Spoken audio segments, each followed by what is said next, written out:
Bonjour, chers amis. Nous nous retrouvons aujourd'hui pour notre cours hebdomadaire. Comme d'habitude, le Dr Michael Leitman, Boris et moi-même, c'est Simon Sienka. Nous enseignons la sagesse de la Kabbale en russe. Le sujet aujourd'hui est le secret de l'union entre le mâle et la femelle. Rav, faut que je continue? Simeon, oui, c'est le sujet d'aujourd'hui dont nous allons traiter. Le cours est traduit dans beaucoup de langues. Préparez vos questions, nous allons les poser en direct. Mais entre-temps, à propos de cette union entre un homme et une femme, est-ce que vous pouvez commencer à dire quelque chose? Parce que c'est des choses très importantes. Dr Leitman, ils viennent d'une source qui est le Créateur. Descendent de force. La force qui est comme le Créateur, c'est la force de l'amour, du don,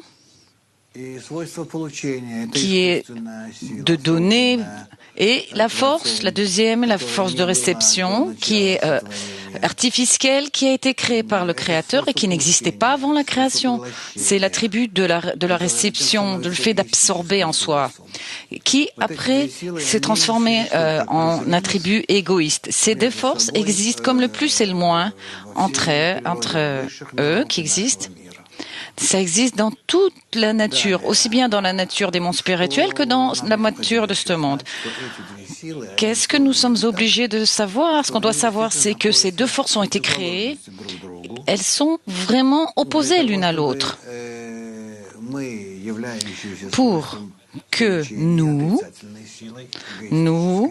l'attribut de la réception, l'attribut négatif qui reçoit, pour que nous puissions, précisément grâce à nos attributs, avec nos attributs, nous décidons de découvrir le caractère avec cette force négative. Et pas uniquement de le découvrir, mais également avoir un contact avec lui, un certain contact. Comme une union, comme chez les atomes, au sein des atomes. Il n'y a pas de force positive ou négative séparées. On les mesure, on les voit toujours ensemble. Combien elles sont, l'une est opposée à l'autre. La force négative a été créée en nous par le Créateur.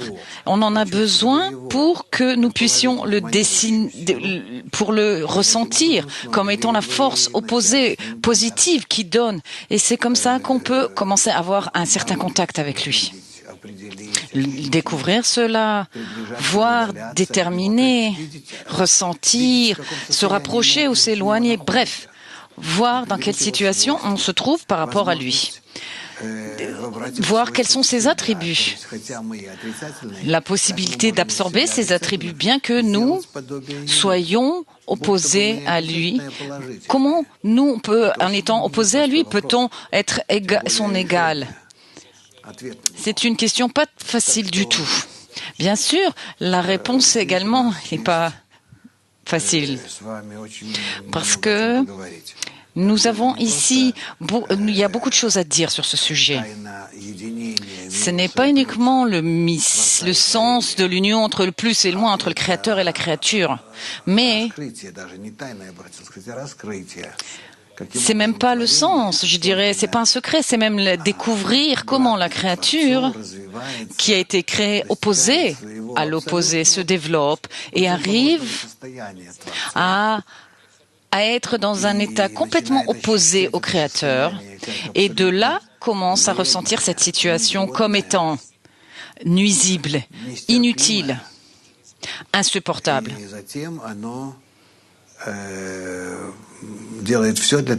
Et après ça, cette créature fait tout pour s'élever au-dessus de cette situation et commence en lui, dans cette négativité en lui, à commencer à créer quelque chose de positif. Comment est-ce possible? Mais la créature n'est pas capable de changer sa propre nature en aucune manière que ce soit. Alors, il en résulte que la créature ne peut changer que l'emploi, l'utilisation de sa nature, c'est-à-dire bien que je sois bien que j'ai été créé complètement dans la négative, moi, et même avec tous mes attributs négatifs, et avec mes penchants, mes qualités, mes défauts, tout ça, ça restera négatif, mais moi, je peux les transformer, les faire passer en positif pour que le résultat final soit positif. Et c'est ça le secret, le sens. Et comment le faire? Nous n'en sommes pas capable de l'imaginer. C'est pour ça que nous disons que c'est un secret, parce que on ne sait pas ce que c'est. Nous avons des attributs égoïstes et négatifs. Nous comprenons que tout notre monde n'est qu'un grand égo, que toute la nature minérale, végétale et animale et celle humaine, c'est un égo complet. Toute la nature, toutes les unions entre nous, entre tous les organismes vivants ou les organismes végétaux, peu importe. Tous ne fonctionnent que d'après un seul principe: recevoir, absorber le plus possible de ce qui est utile et le plus possible repousser, rejeter tout ce qui peut me nuire ou être inutile et qui ne me soit pas bénéfique. C'est de l'égoïsme absolu, c'est un égo absolu. C'est un programme, c'est le programme de la création qui a été créé en nous et qui nous contrôle.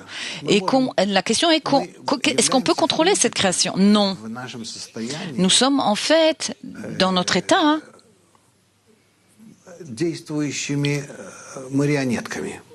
nous sommes en tout et pour tout des marionnettes en nous, il y a un programme égoïste dans chacun d'entre nous et dans tous ensemble. Et nous agissons comme ça. Il nous semble que nous agissions, mais en fait, c'est la force de la nature qui nous contrôle. Elle nous fait bouger de droite à gauche et de gauche à droite, comme elle veut, d'après toutes sortes de vecteurs. Et nous ne faisons qu'exécuter le programme. Et qui plus est, en plus d'exécuter tout, il y a en nous quelque chose, une particularité qu'on n'arrive pas à nous imaginer et qu'on arrive à croire, on n'arrive pas à croire qu'on nous contrôle. Et c'est difficile à imaginer. Mais dans cette nature égoïste, c'est avec cette nature que nous existons. Nous-mêmes, nous sommes des éléments qui sont contrairement contrôlés par cette nature.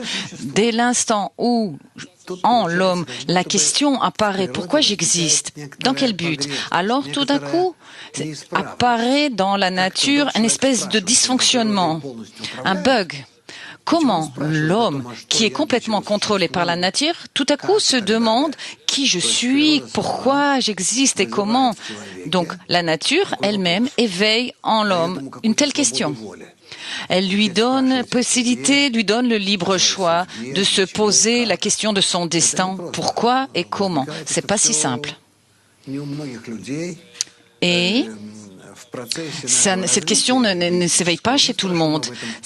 Notre processus de développement égoïste fait que nous posons cette question de plus en plus. Mais en fait, c'est la seule question que la nature éveille en nous. Pour nous réveiller, pour nous intéresser au programme de notre vie. Qui sommes-nous? Que faisons-nous? Est-ce qu'on fait tout instinctivement ou pas? Ou bien sommes-nous capables de changer d'une certaine manière nos actions, ou peut-être les critiquer ou les exécuter correctement? D'où nous viennent nos pensées, etc., etc. Donc, à partir de cet instant, l'homme commence à être vraiment un homme, Adam. Et à partir de là, il avance et commence à comprendre qu'il est contrôlé, qu'il ne veut pas ça, que cette gouvernance que la nature lui a préparée, c'est une gouvernance qui lui nuit, qu'il n'est pas bonne. et qu'il faut faire quelque chose avec. Il faut réagir, etc., etc. Alors, il en résulte que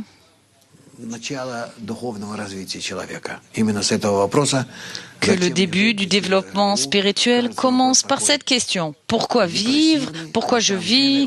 Ça ressemble à une question qui déprime, mais c'est une question essentielle et nécessaire parce qu'à partir de cet état, l'homme commence à analyser, à rechercher d'où je suis d'accord, pas d'accord. Je veux savoir, je veux connaître d'où vient la source ou qui me contrôle. Je suis pas d'accord, je veux vivre différemment. Je veux m'élever au-dessus de cette source qui me contrôle. Et je ne suis pas prêt à vivre en esclavage comme ça. Que m'impose cette force. Question. Nous avons commencé, on a commencé du mâle et de la femelle, de l'homme et de la femelle. Et comment vous êtes arrivé au libre choix et au sens de la vie? Est-ce que c'est un rapport, ces deux sujets? Dr. Lightman. Bon, pour l'instant, il n'y a aucune liberté de choix. Ni même, il n'y a même pas un début de homme ou femme. Nous parlons d'un homme, d'une personne qui se pose la question pourquoi elle vit. Et après cela, quand elle commence à rechercher, analyser, elle voit. Après avoir trouvé les bons livres et découvre la sagesse de la Kabbalah, parfois c'est de la psychologie au début ou toutes sortes de coaching, mais si la personne continue à chercher et à rechercher, alors elle arrive à la Kabbalah et elle commence à comprendre que la force supérieure, la nature, le contrôle. C'est la nature ou le Créateur, c'est la même chose.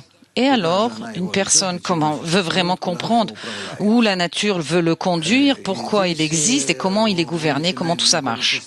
Et c'est là qu'elle commence à connaître qu'il est contrôlé par deux forces, une force positive et négative. Et la personne elle-même est neutre, c'est-à-dire même son ego, son désir de plaisir, ce ne sont pas son désir. Alors, l'homme est entièrement neutre. Une force égoïste, l'influence qui l'oblige à juger d'une certaine façon. Et de l'autre côté, il y a également la force altruiste du Créateur qui aussi l'influence et qui est toujours opposée. C'est mieux. Alors, il est entre ciel et terre, c'est ça que vous voulez dire? Oui, réponse oui, on peut dire ça comme ça. Ici commence une recherche au sein de l'homme. La force négative, égoïste, qui absorbe tout, qui ne veut que prendre pour soi-même. Cette force, nous l'appelons la force positive chez tout le monde. Nous parlons des objets de la nature et la force positive qui donne, qui remplit, nous appelons la force masculine, le Créateur. Et donc, la nature nous divise en deux parties. Mais ça n'a aucun rapport avec les hommes et les femmes dans notre monde. Dans notre monde, nous sommes tous identiques, nous sommes tous des égoïstes et il y a juste la force négative qui agit sur nous et la force positive, nous n'en avons besoin que pour développer encore plus notre force négative. Question. La question sur le sens de la vie, c'est une question féminine ou pas? Réponse. Non, cette question n'est pas une question féminine. Dès qu'une personne ressent un certain degré de vide, 1, 2, 3, 4, jusqu'au bout, quand une personne comprend que toute sa vie est sans but et utilité et sans valeur,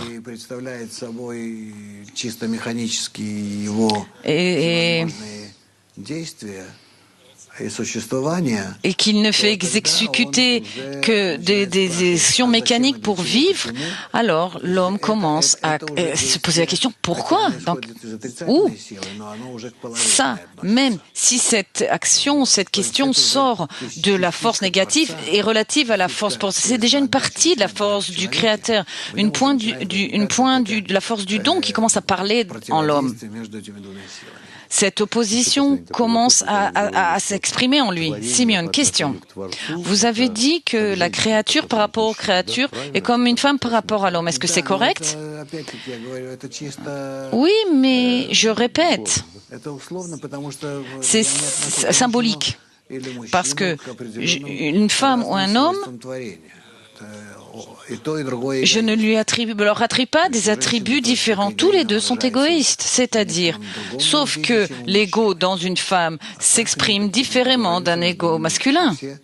Qui plus est, sinon il n'y a pas de différence entre eux. Nous sommes tous des créatures du Créateur, d'un seul Créateur, et en nous, il n'y a rien, aucun avantage, même c'est l'inverse. Nous, pour avancer vers le but de la création et sa réalisation, vers la bonne action, et en fin de compte, ce résumé est que tous ensemble, nous devons arriver à ce but. Simeon, à propos de ensemble, question, qu'est-ce qui empêche un homme ou un couple de contrôler sa nature égoïste? Tous les deux veulent être heureux en fonction de ce qu'ils construisent. Réponse, ils ne comprennent pas cela. Ce couple ne comprend pas. Ou il existe sous l'influence de telle force. Pourquoi dans notre monde tout est créé et se divise en deux parties, une partie négative et une féminine? Tu me fais parler de ce sujet alors que je ne veux pas. Bon, je vois qu'en fait, il y a des questions. Je vois des femmes de Rostov sont toutes de bonne humeur après avoir entendu le sujet. Alors qu'est-ce que je peux dire? Dans notre monde, les relations entre la créature et le créateur, d'une certaine façon, rappellent les relations entre les sexes, bien que le mâle et la femelle ont tous les attributs. Mais nous, dans notre monde, n'arrivons pas à avoir une bonne relation entre nous. Nous voyons que toutes nos tentatives, et on voit qu'à chaque génération on se développe de plus en plus, on voit qu'on s'éloigne les uns de plus. Il nous semble que dans ce monde, et précisément à notre époque, que nous sommes capables de nous rapprocher entre les sexes, que nous pouvons, que les hommes peuvent comprendre les femmes et que les femmes peuvent comprendre les hommes. Non, en aucune façon.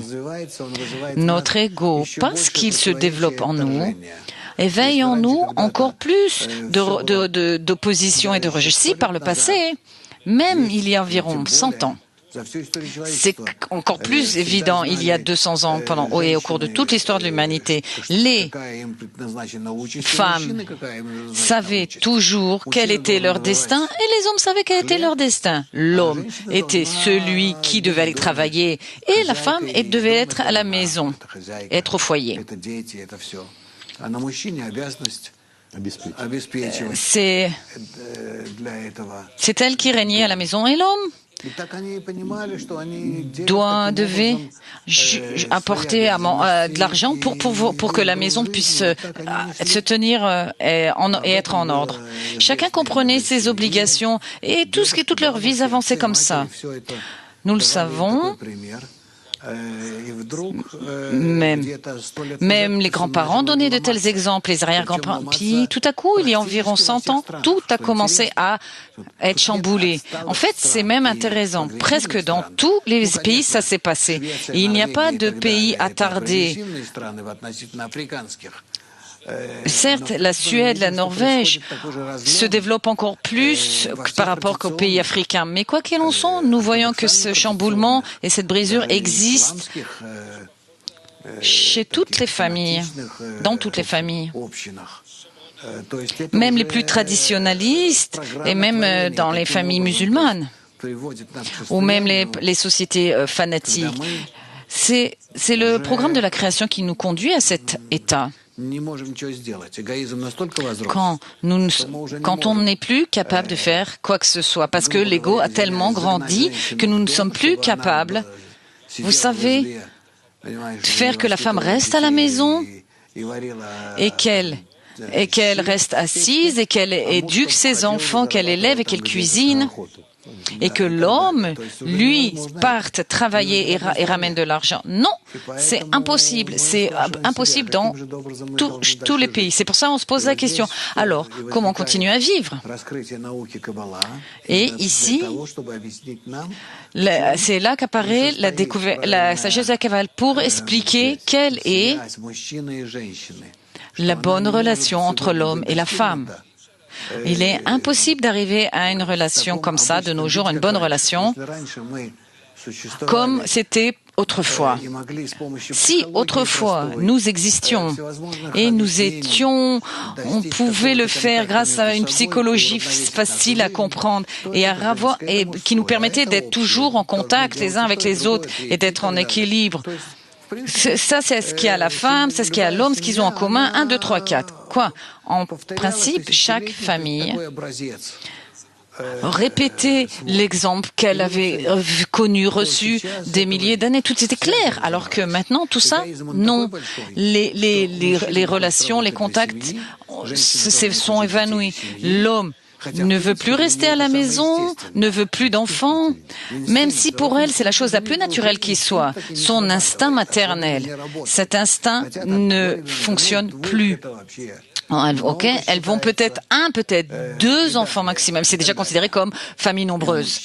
Et on voit les hommes, pourquoi je dois travailler pour les autres, qu'elle aille travailler. Et ici, tout à coup, il y a des professions qui ont permis aux femmes d'aller travailler. Beaucoup de postes nécessitent des femmes parce que les hommes n'en sont plus capables de travailler, aussi bien des postes d'administratif, de gestion. Bref, le monde, ces 100 dernières années, il lui est arrivé quelque chose. Et c'est en fait une révolution dont on n'a pas précisément fait très attention à ça. Parce qu'elle était silencieuse. Et pour que nous nous retrouvions face à cette question, que faire après tout ça? Qu'est-ce qu'on va devenir? Et le monde? Donc, il s'avère que pour arriver à un contact entre nous, parce que maintenant, c'est plus possible. Notre ego est trop grand. Il nous contrôle complètement. Les enfants n'en veulent pas. La famille, on n'en veut pas. Nous sommes capables de créer un monde où chacun veut vivre tranquillement, sereinement. Je ne veux rien. Comme des robots qui me serviront et demain ces robots me permettront de ne plus avoir besoin. Comment on appelle ça? Ces petites choses. Les drones. Les drones m'apporteront une pizza, du Coca-Cola et j'aurai plus besoin de rien. Elles rentreront par la fenêtre. J'aurai plus besoin de sortir. Bientôt, on verra que j'aurai un four dans ma salle. Et d'après ils m'enverront par un tuyau la pizza directement au four. Bref, tout est fait pour que l'homme se détache de ce monde naturel et normal. C'est intéressant dans la façon dont tout se passe. Et ici, nous ne pouvons rien faire. C'est le programme qui a été implanté dans la nature, mais nous, du point de vue de la Kabbale et grâce à la Kabbale, on peut s'imaginer ce qui va y avoir la suite. Et la suite, c'est très intéressant. Nous découvrirons que tout d'un coup, d'une part, nous nous sommes développés, nous avons avancé, mais nous sommes arrivés à un tel développement, un tel progrès que ça nous a déprimés au lieu de nous rendre heureux. Ça a alourdi notre vie. Apparemment, tout va bien, mais d'autre part, j'ai rien. J'en retire pas du plaisir autrefois. J'avais du plaisir quand je rentrais chez moi, j'étais content. Je m'asseyais avec ma famille, avec mes enfants et toute ma famille, etc. C'était par le passé, à laquelle la façon dont on vivait, on s'était habitué, comme les animaux. Et chez les animaux, ça existe toujours. Mais quand mon ego a grandi, j'ai compris que c'était plus pour moi. Les animaux ont cette attitude pendant une certaine période très courte pendant leur vie. On a implanté un programme de la nature pour vivre en famille. Non, le programme est implanté pour une certaine période de vie. Ils se rencontrent, s'accouplent. Généralement, la femelle reste seule, elle accouche, elle enfante et élève les enfants. Et le mâle s'en va. Et il n'y a pas de famille. Même après, ils ne continuent pas à être ensemble et à s'occuper des descendants. Ça n'arrive que chez quelques animaux particuliers. Mais en gros, non, ça n'existe pas. Alors que chez l'homme, c'était comme ça par le passé. C'est intéressant. Parce que il y a très peu d'exemples dans la nature où le mâle et la femelle vivent ensemble très longtemps. Ça existait dans l'humanité. Les psychologistes expliquent que c'est nécessaire pour créer et façonner une société, un État, un pays. L'homme y aspire, elle le veut. Le veut se développer dans une petite société, puis après dans un grand pays. Dans les sociétés antérieures, tout était commun, c'était petit. Mais après, c'est nécessaire, ça doit être ainsi. Parce que chacun d'entre nous a besoin d'une famille, sa propre maison. Pas comme chez les animaux où ils ont une espèce de grotte, ou vivent dans la forêt et ils n'ont pas besoin de plus que ça. Donc, de nos jours, à nouveau, nous pénétrons, nous rentrons dans un endroit où c'est pas clair. On a renoncé à ce qui existait par le passé, la famille, les couples, les enfants, les grands-parents, etc. Et on se sépare. Chacun va dans sa propre direction. Les enfants, soit ils vivent avec leurs enfants. Pourquoi aller ailleurs? Ou alors ils s'en vont complètement et ils n'ont plus du tout de relation avec leurs parents. C'est la situation dans laquelle nous nous trouvons. Et maintenant, par rapport à la question, que dit la sagesse de la Kabbale? J'ai perdu la question. Que dit la sagesse de la Kabbale? Après ce que tu nous aies perturbé, comment la Kabbale résout cette opposition? Réponse, non, ce n'est pas un problème que l'on peut résoudre.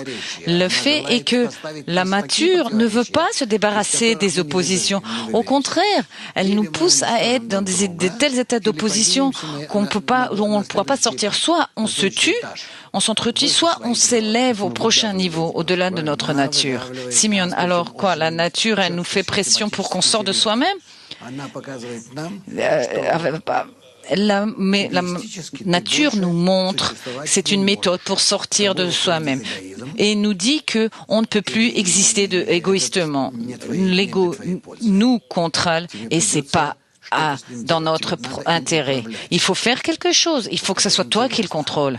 C'est intéressant. Le Créateur qui nous a créés comme égoïstes et qui contrôle notre égoïsme.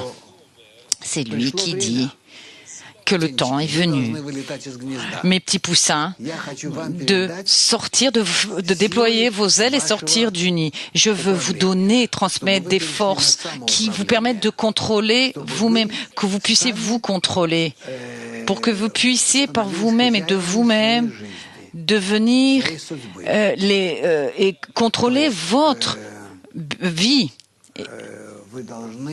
C'est-à-dire, vous devez commencer à contrôler votre ego. Je vous donne maintenant cette possibilité. Mais pour cela, vous devez, de façon très précise et claire, restaurer le lien avec moi. Parce que ce lien positif, ce contact positif, c'est moi, le Créateur. Si je prends l'égoïsme négatif en vous et je mets dessus mes attributs positifs et que vous le contrôlez, ça veut dire, qu'est-ce que c'est contrôler l'égoïsme? C'est faire un tzimtzum, une restriction. Pas travailler avec toi quand il réveille vos désirs, mais Au contraire, avec une intention, je veux, à partir de maintenant, commencer à avancer pour me contrôler. Et pas que le créateur me contrôle, mais que ça soit moi. Disons que chacun peut s'imaginer ce que c'est se détacher des parents. Autrefois, nous vivions chez nos parents, puis on est parti, on les a quittés. Peut-être pas tout le monde. Je vois que parmi nous, il y a des jeunes. Mais disons que c'est comme ça. Alors, vous êtes parti, vous avez quitté la maison et vous avez commencé à vous construire. Ça vous a pris du temps. D'une part, nous voulions être libres et de l'autre partie, nous y étions opposés, on ne voulait pas. Parce que c'est bien que d'être libre, mais en même temps que mes parents aussi s'occupent de moi. C'est bien, hein. Enfin, c'était comme ça un peu passé. Ce détachement, c'est pas toujours agréable. Soit les gens déménagent pour étudier, pour travailler, ou ils partent dans l'armée, ou autre chose. Mais en gros, c'est un détachement. Donc le Créateur dit « Hey, mes amis, vous avez grandi, vous êtes séparés. Maintenant, vous devez commencer à travailler sur vous de façon indépendante. » Ce travail s'appelle le travail du Créateur, servir le Créateur. C'est-à-dire, dès l'instant où vous êtes capable de prendre du haut créateur ces deux forces de contrôle, l'égoïste et l'altruiste, et commencer à contrôler de vous comme des reines. Comment? Quand moi, il est sur une charrette, tient les rênes entre ses mains et fait le cheval, c'est l'ego. Et c'est moi qui contrôle ce cheval. L'homme en moi contrôle l'animal en moi. C'est pas cette histoire, cet exemple, je l'oublie, j'y aspire pas spécialement, mais il n'y a pas le choix. En gros, le Créateur nous conduit à ceci. Une image comme ça, vous aimez? Ça vous comprenez? Quand vous, en tant qu'Adam, être humain, contrôle ces rênes, ce plus et ce moins, vous contrôlez cet animal, cet ego, ce cheval. Et qui c'est l'homme, l'être humain? C'est l'idée qui, en moi, qui veut que je m'élève au-dessus de cet animal et devenir l'égal du Créateur. Simeon, peut-être qu'il y a une question de Plovdiv, par exemple? Allez, ok. Bonjour, chers amis. Nous voyons tous nos amis du monde entier, beaucoup de femmes. Question. Comment le travail d'une femme est-il important dans la sagesse de la Kabbale? Quoi? Elle me pose cette question en vue du 8 mars, la journée internationale de la femme. Oui, apparemment. C'est vrai que la semaine prochaine, il n'y aura pas de programme. Non, non, non. Il y aura un programme, ça ne sera pas lutte. Est-ce que le travail d'une femme dans la Kabbale est-il son importance? Quelle est l'importance? Réponse. Je vous dis que l'homme est comme dans notre monde, est une création plus mobile, qui bouge, qui se déplace. Il court, bouge, traverse les océans, etc. Mais en gros, tout ce qu'il fait, comme nous disons parfois, on le fait pour la femme. Il fait ça pour pour être avec la femme. Et la femme, elle l'aide. Parce que sans l'aide de la femme, rien n'arriverait. Et donc, l'avancement, le progrès dans notre monde de nos jours est construire sur des relations précises entre les hommes et les femmes dans tous nos groupes. Si nous, on dit que cette idée que recevoir du Créateur sa gouvernance sur nous, c'est que est notre travail. Si maintenant ce travail se réalisait été réalisé par nous et en nous, nous avons besoin. Ces deux reines, la masculine et la féminine. La féminine à gauche et la masculine à droite. Mais il faut la participation des deux, de l'homme et de la femme, alors on peut être en équivalence de forme avec le Créateur. Donc, devant nous, c'est vrai, bientôt, la semaine prochaine, le 8 mars, c'est la Journée internationale de la femme. En gros, en général, quand on parle des femmes, nous devons préciser que la Kabbale donne à la femme un rôle plus important, plus grand que celui de l'homme. Nous en reparlerons, car comme d'habitude, on ne le voit pas. Certes, on voit plus les hommes, mais comme dans toute chose, ce qu'on voit derrière les rideaux, en coulisses, on voit l'influence des femmes et la force des femmes féminines. C'est pour ça cette fête du 8 mars vraiment a lieu d'être. Almata. Bonjour, vous nous entendez? Oui. Question.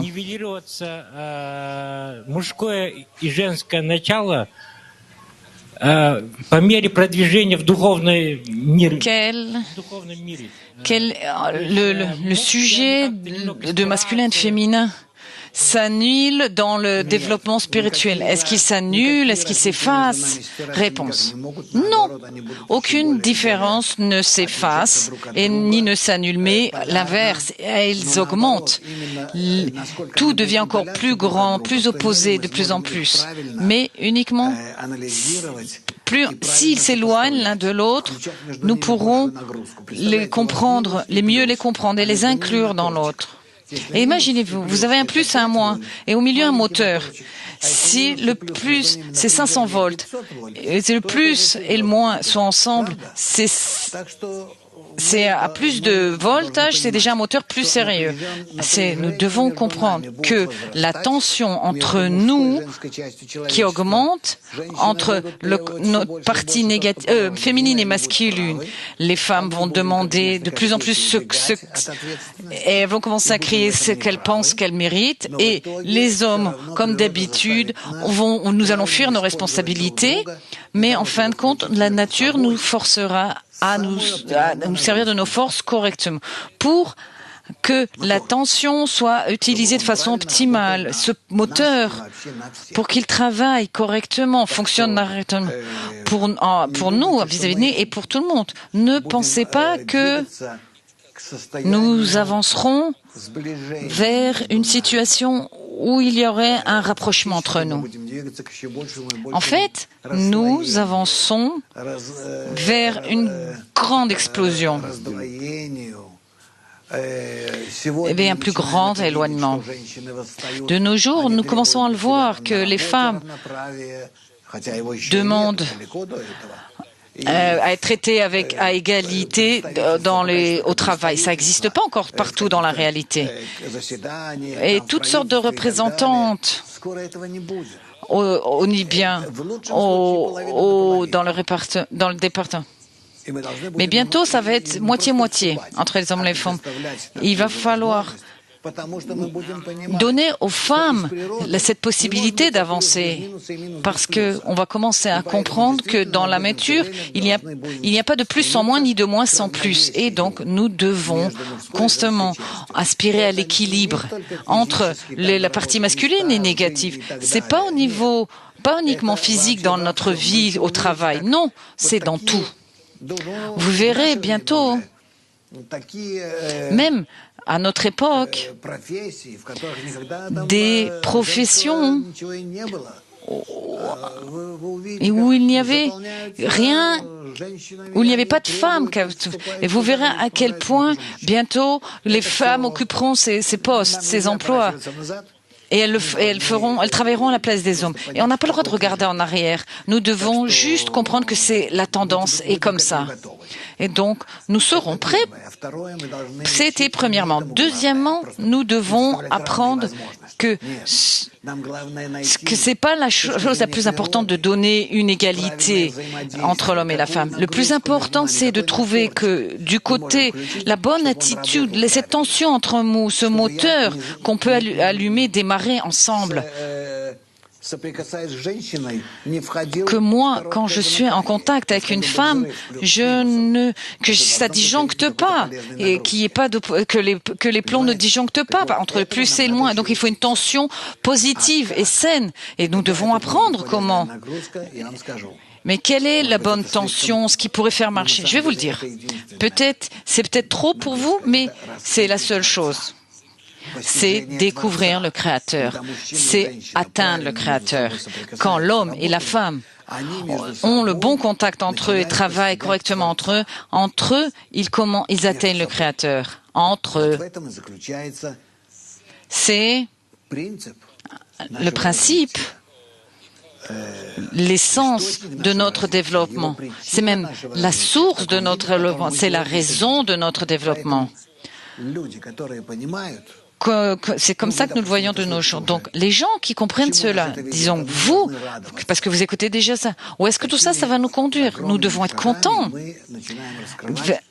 Nous commençons à découvrir avec rapidité le besoin, l'obligation de la participation de la femme dans tous les domaines de la vie.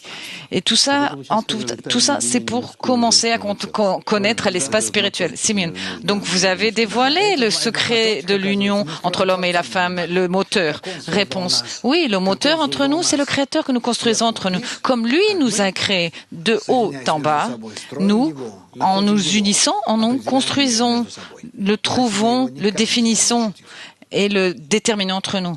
Sinon, on ne pourra rien ressentir. Boris, beaucoup de questions. Si la famille, c'est un niveau animal, quelle relation construire entre un homme et une femme? Réponse. Ça sera déjà une autre famille. Les gens vivront, encore, c'est pas de nos jours, mais les gens vivront pas pour faire des enfants, construire une maison, planter des arbres, etc.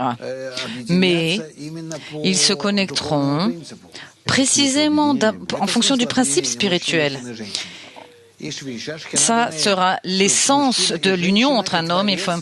L'homme et la femme, la Shrina, la présence divine entre eux. C'est-à-dire le Créateur. Et c'est lui qui est la Shrina qui apparaît entre l'homme et la femme. C'est écrit comme ça dans la Torah. Simon, comment il va se dévoiler entre eux? Réponse, ils doivent se connecter entre eux à tous les degrés de la connexion, au niveau physique, intrinsèque, mental, au niveau de la mentalité, psychologique, afin que tout soit pour atteindre et découvrir le Créateur. Boris, question. Dans la côté...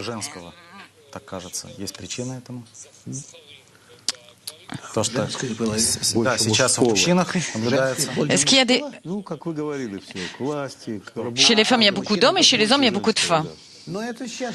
Comme vous avez dit, les femmes aspirent à être comme des hommes, à le contrôle, et les hommes restent à la maison. Réponse. Pour l'instant, c'est comme ça, c'est une transition, mais à la fin, nous comprendrons comment nous devons commencer à nous unir entre nous pour découvrir le Créateur. Découvrir le Créateur, ça veut dire notre prochain degré de vie, quand nous nous élevons au-dessus de nos corps et commençons à vivre dans un espace qui n'a aucune signification vis-à-vis de notre vie et la mort. Nous vivons dans notre âme, dans l'âme, comme on dit dans la Kabbale. Peter, Saint-Pétersbourg, question. On vous entend pas.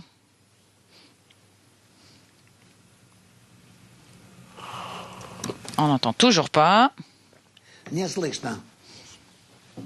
Boris, une autre question. Pourquoi, dans beaucoup de cultures et religions, la femme est toujours inférieure et abaissée? Réponse, parce que toutes les cultures et les religions sont égoïstes. Et bien sûr, comme l'homme est apparemment celui qui ressemble au Créateur et donne, et la partie masculine, et la partie féminine, et la création, donc la créature. Et pour ça, donc la femme est toujours inférieure. Krasnoyarsk.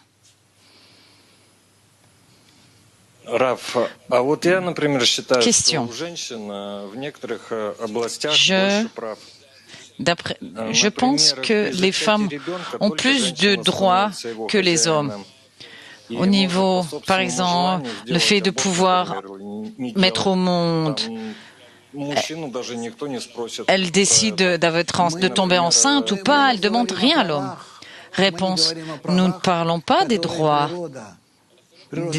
On n'en parle pas des droits que la nature nous a donnés. C'est-à-dire toutes tes revendications, quoi, vous n'êtes pas des hommes, vous n'êtes pas des femmes, vous contrôlez pas vos corps. On n'a aucun rapport avec ça, aucune relation. Je ne veux même pas participer répondre à votre question, ça donne rien. Sochi. Bonjour, question. Si la femme n'apprend pas la Kabbale et l'homme, oui, ils s'intéressent à des choses différentes, ils ont des buts différents. Est-ce qu'il peut arriver une certaine harmonie entre eux? Réponse. Au niveau matériel, oui. La femme, c'est très important pour elle. Mais chacun devra faire des concessions. Mais le problème, c'est que l'homme qui étudie la sagesse de la Kabbale, ça lui sera plus difficile de faire des concessions et de prêter plus attention à la femme et aux enfants. Parce que la sagesse de la Kabbale prend beaucoup de temps. Et ça, c'est un problème. Mais je pense que, à nouveau, c'est une période de transition. Pour moi, tout ça se passera très très vite.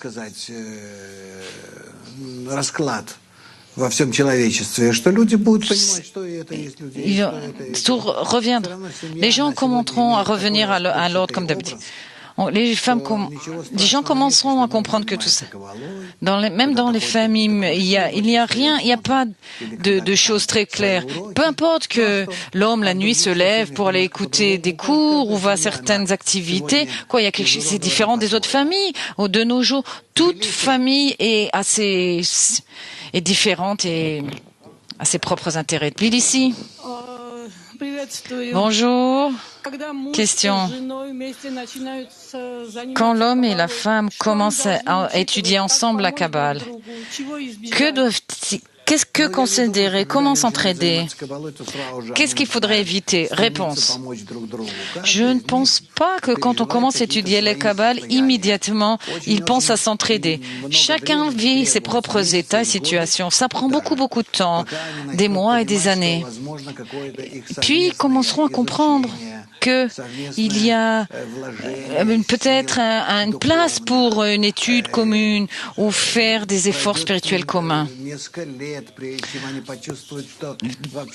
Plusieurs années passeront avant qu'ils ressentent que leur âme est une pour eux, pour les deux. C'est pas simple.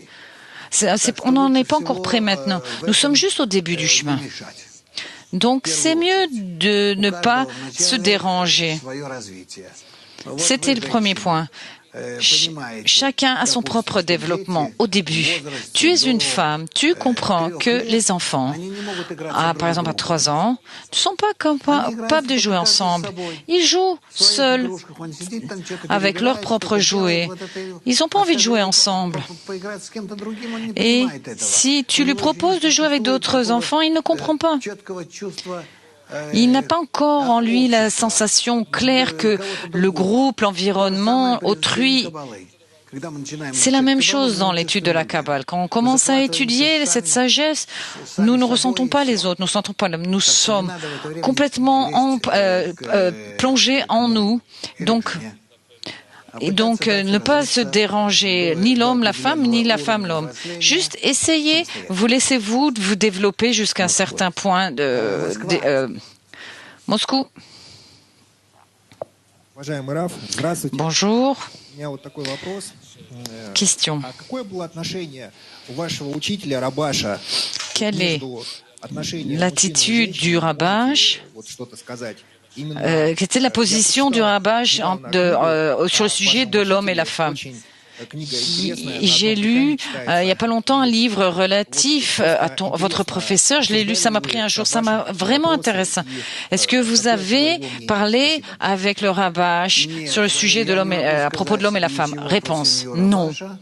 Je ne peux pas dire une seule chose sur la famille du Rabash. La seule chose que je peux dire, que sa femme comprenait ce qu'il faisait d'une part, mais d'autre part, elle-même n'étudiait pas. C'était une autre époque. C'était une autre époque. Vous comprenez, ils sont nés au début du XXe siècle. Ils étaient nés au début du XXe siècle. Et donc, on ne peut pas en parler. C'est une autre époque, un autre temps, dans une société différente, avec des mœurs différentes. C'est pas nous, c'est vraiment pas nous. Même moi, je lui ressemblais en rien. Simeon, vous dites dans ce livre que vous avez un lien très fort entre eux. Réponse, il y avait un lien intrinsèque très fort. Elle le sentait et lui la sentait également. Bien qu'ensemble, ils n'étudiaient pas la spiritualité. Moi aussi, je vous suggère, on parle ce qu'il y aura, pour l'instant, on parle de l'avenir, mais je ne vous recommande pas d'imposer vos situations, vos relations, et tout ça, de l'imposer à votre famille. Saint-Pétersbourg, vous nous entendez? Oui. Question. Est-ce que la lumière peut arriver à une femme qui est mariée à une autre femme? Réponse. La lumière vient à une femme, n'arrive par aucun... Et il est interdit d'être en contact avec un homme marié. Attendez, répondez. S'il n'étudiait pas la Kabbale, mais est-ce qu'il peut attirer la lumière d'une certaine façon? Oh, cette Clara, elle est impossible. Vous comprenez? C'est intéressant. Une femme qui pense que l'homme qui n'étudie pas la Kabbale, mais parce qu'il est spécial à ses yeux, il attire la lumière. Clara est une super étudiante, nous l'apprécions vraiment, mais ici, elle est un peu perdue. Et ça nécessite une correction. Simeon. Question à propos du cheval et des reines. Qu'est-ce que c'est que ces reines? Les reines, et la cravache. Il y a beaucoup de problèmes. Ce ne sont pas des problèmes, ce sont des composantes. Aussi bien dans la charrette, dans l'homme, au niveau du cheval. Nous étudierons tout ceci. C'est un système complet qui s'appelle Partsouf, le Partsouf spirituel. C'est-à-dire, tout ce système, la charrette avec le cheval et l'homme et les reines, c'est en fait une allégorie de l'âme. Boris, question. Comment l'homme doit soutenir la femme et inversement? Réponse. Je ne veux pas parler de ce sujet maintenant. Il faut juste que vous vous compreniez et essayer de vous donner la possibilité d'étudier, de vous sentir. Mais je ne veux pas plus que ça. Sinon, ils vont commencer à se disputer. Vous pouvez juste commencer à vous soutenir au point où votre groupe disparaîtra. Ou alors, vous pouvez en arriver aux mains. Vous ne pensez pas que ça soit si simple. La Kabbale comprend des forces tellement fortes entre nous. Je vous avertis, essayez pas de faire d'aller comme bon vous semble. Attendez, il y a une question. Rostov Aldon. Bonjour. Question. Si l'homme étudie et la femme ne s'y oppose pas, c'est clair que l'homme amène la lumière.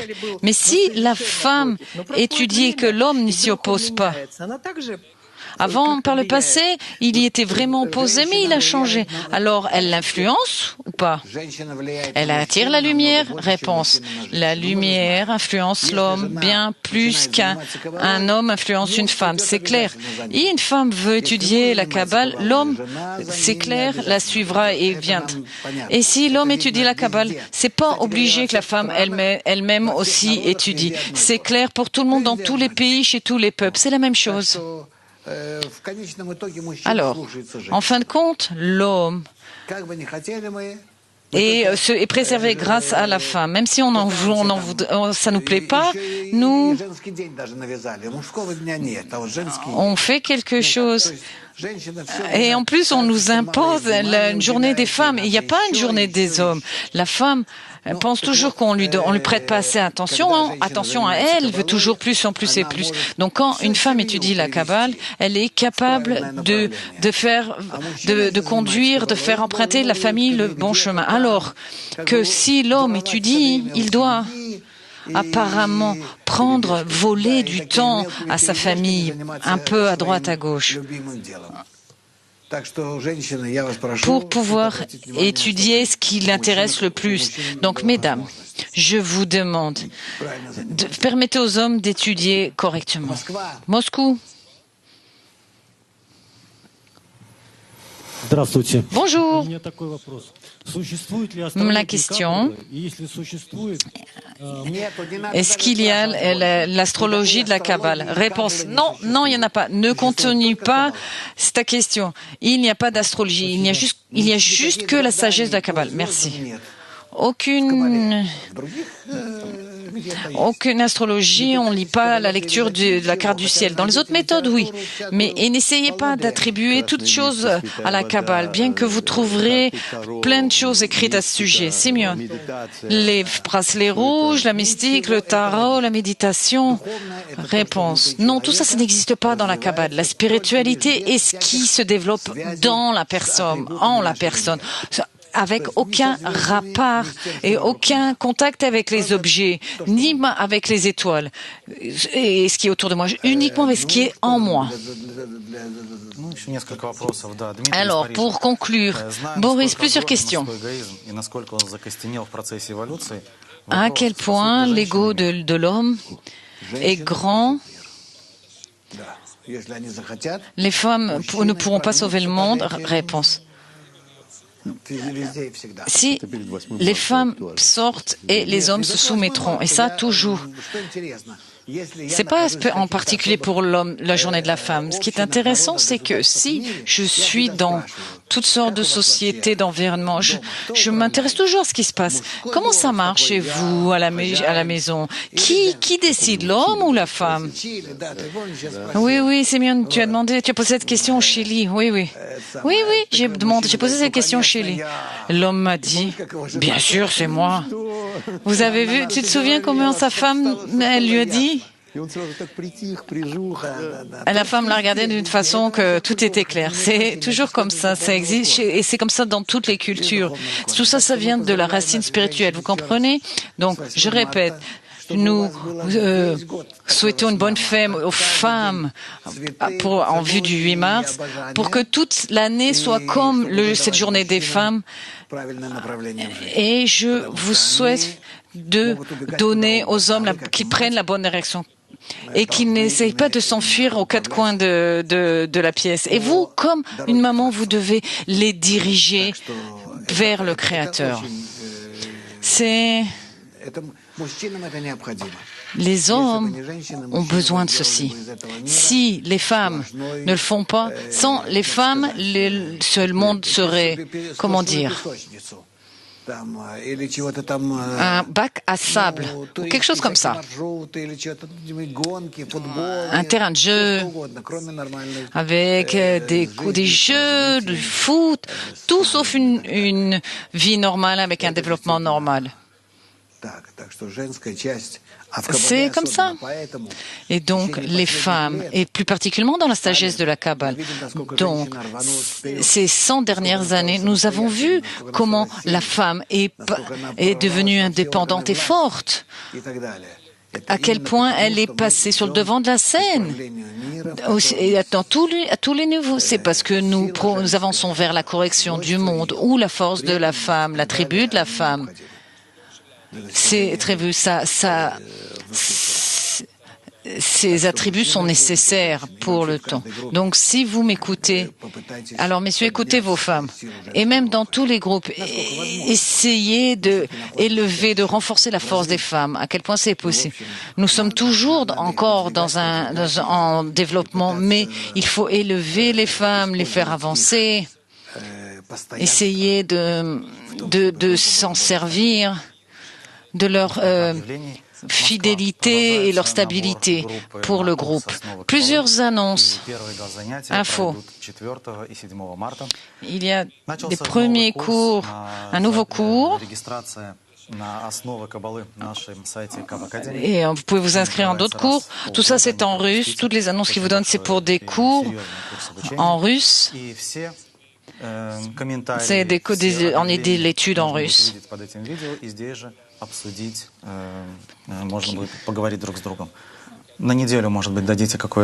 Et tout sera prêt, tous les cours en russe seront mis sur YouTube. Est-ce que vous avez un certain but pour la semaine?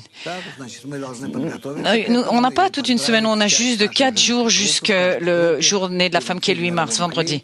Nous devons juste nous y préparer et souhaiter bénir les femmes, et notre fidèles, elles sont beaucoup plus fidèles, et qu'elles sachent qu'on remercie leur participation, et nous sommes tous ensemble, nous arriverons au même but ensemble, en se soutenant les uns les autres. Bonne chance, que je souhaite que des bonnes choses. Bonne semaine. Et je vous souhaite que du bonheur, mesdames.